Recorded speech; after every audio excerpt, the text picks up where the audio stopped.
Hey friend, Roger Christopherson here again with another sorta first listen review.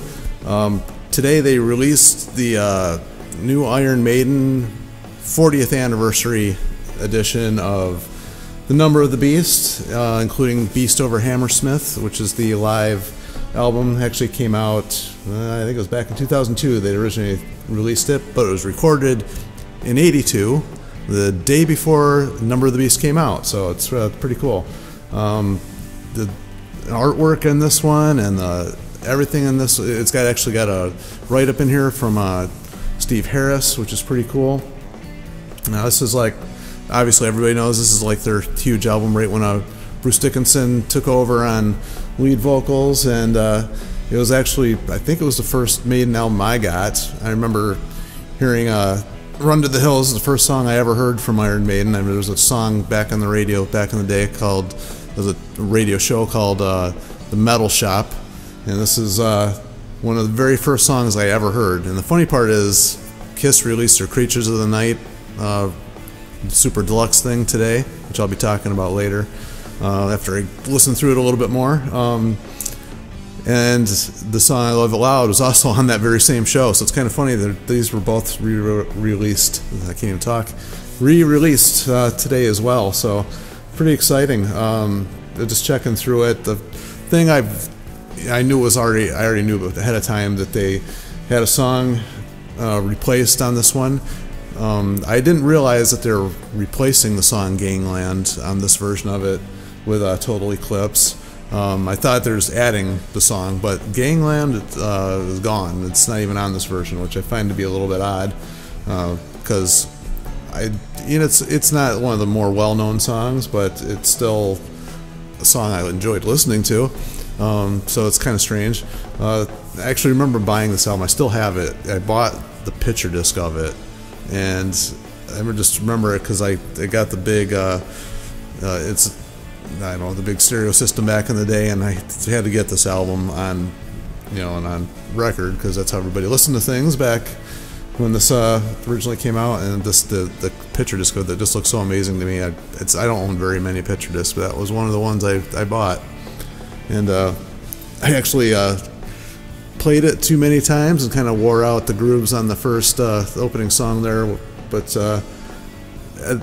kind of, I hate to say it like this, but kind of that's not horrible, because it's weird. Invaders, the opening track, just seemed like the weakest track on the album in my mind. I mean, it's still a good song, but definitely when you are up against songs like, Hallowed Be Thy Name, Number of the Beast, and Run to the Hills, and it just doesn't hold up. And kind of Gangland fell in that same thing. Although Total Eclipse, I actually had this on some bootleg B-sides because I have a ton of Maiden bootlegs and stuff that I've collected over the years.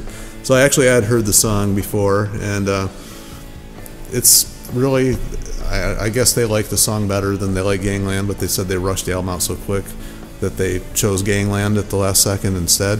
I just don't know why they just put it all on there, but anyway, listening back to it again, the middle part is where it really gets kind of cool, the middle of the song, and I mean, Bruce is just singing his butt off on the song. I was like, oh yeah, he's really nailing it. He's definitely at the heights of his singing on this. I mean, he had really sang great he still sings great, but I mean, his voice a little bit more pure back then. He could really hit those high notes, so it sounds like a little bit more ease and whatever, but I mean, that's what age does to you, I'm sure, but he still sings great, don't get me wrong. Still love Iron Maiden, one of my favorite bands, actually. So that's cool. I mean, this, aside from Gangland being missing, I just thought that was a little strange, but I had this concert already, but listening back through, I didn't realize it came out the day before the album's released, and I realized that Total Eclipse is actually a song they played on this, so it's kind of funny. And it's cool to hear what their interpretations of the song were before the album even came out. Obviously they recorded them, but and hearing him sing the Paul Di'Anno stuff for the very first time, some songs I hear I just don't even remember them doing on anything else after this, on any of their other live releases. They did like Another Life, And Total Eclipse, I don't remember that being done live on anything else, but maybe just because I can't remember, because, you know, case of the olds possibly. But you know, they got Drifter and Prowler on here, Running Free. It's just there's a lot of cool stuff on this as well. So yeah, there's not too much more I can say about it that hasn't already been said or that people don't already know. But the remaster sounds really good too. It's not a remix, it's a remaster. So the remaster sounds great, crystal clear. I know sometimes I get worried about these remasters because they take away from the feel of the original album. Sometimes, even though you can hear things better and it's clearer and whatnot, sometimes it just takes away from the nostalgia. Even though it sounds better, and some not even just nostalgia. Sometimes it just actually the feel of it changes, and it's not always for the better. But I still think even after this, it sounds perfectly fine. I don't notice I can hear the parts better or clearer or anything like that. It does seem a little bit brighter, like they maybe livened up the highs a little bit, but other than that, yeah, it's killer. And it's funny, the live album, you know, if you listen to it, the crowd is really loud in it, so, you know, in between songs, but once they kick in, it covers it up mostly, and you can tell there's no edits on this one. At least I didn't hear anything sound like it was edited. It sounds like it's a pretty raw live show.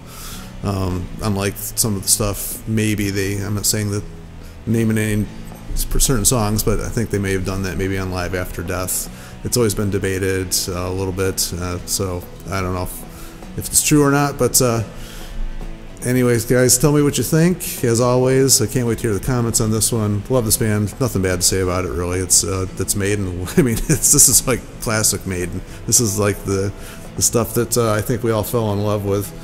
And yeah, I can't wait to hear the comments on this one. Like, subscribe, share, and all that fun stuff. And we'll talk to you guys on the next one. See you.